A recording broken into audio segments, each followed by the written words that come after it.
Որովհետև մենք գիտելիք ենք ձեռք բերում և նրա նկատմամբ հարգանք ենք ցույց տալիս։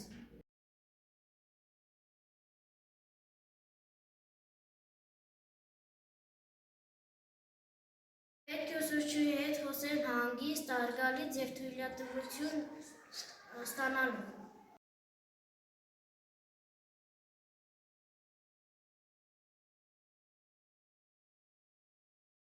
Ես հակառակ պատասխան չեմ տալիս իմ ուսուցչուհուն, չեմ ընդհատում նրա խոսքը և հարգում եմ նրան։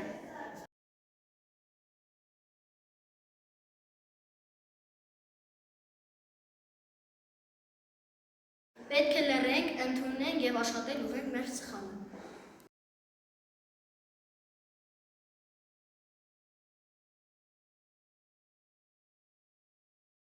Պետք է ձեռք բարձրացնել, սպասել և հանգիստ ձևով հարց տալ։